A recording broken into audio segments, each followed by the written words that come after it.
Hello everyone, তোমরা সবাই কেমন আছো? আশা করছি ভালো আছো।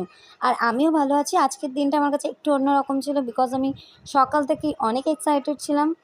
কারণ আজকে আমার বাইরে শ্যুট ছিল, তার সাথে ছিল একটা লাইভ সেলিব্রেশনে যাওয়া। তো সকাল থেকে বৃষ্টি হচ্ছিল, তো আমি খুবই খুবই দুঃখ পেয়ে গেছিলাম। কিন্তু সেই ঝড় বৃষ্টিকে উপেক্ষা না করে রেডি হয়ে বেরিয়ে পড়েছিলাম ভিডিও শ্যুট করতে প্রীতমদার সাথে।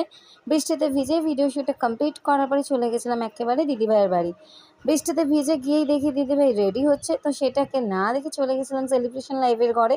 সেখানে দেখছি ভীষণ সুন্দরভাবে সাজিয়েছিল, আর একটা মিষ্টি আগে থেকে এমন আলাপ ছিল গণেশ দাদাভাইয়ের সাথে, সেখানে কি সামনাসামনি আলাপ হলো। আর এই যে দেখেই নিলে আশু দাদাভাই মানে চন্দনা দিদিভাইয়ের হাজবেন্ড, তার সাথে চন্দনা দিদিভাইকে। পুচকিটা ভীষণ মিষ্টি ছিল। আর পিঙ্ক কালারের যে পুচকিটা ছিল, পিঙ্ক কালারের জামা পরে যে পুচকিটা ছিল, সেটা হচ্ছে চন্দনা দিদিভাইয়ের ছোটো মেয়ে, যে ভীষণ কিউট, সব সময় হাসে। আর আমাকে যে আসতেই দিচ্ছিল না।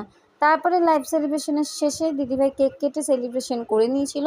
সব শেষে চলে গেছিলাম খাওয়া দাওয়া করতে, যেই ক্লিপটা আমি একদমই নিতে পারিনি এক্সাইটেডের চোটে। খাওয়া দাওয়া সেরে অনেকটা রাত হয়ে গেছিলো, যেখানে দাদাভাই দিদিভাই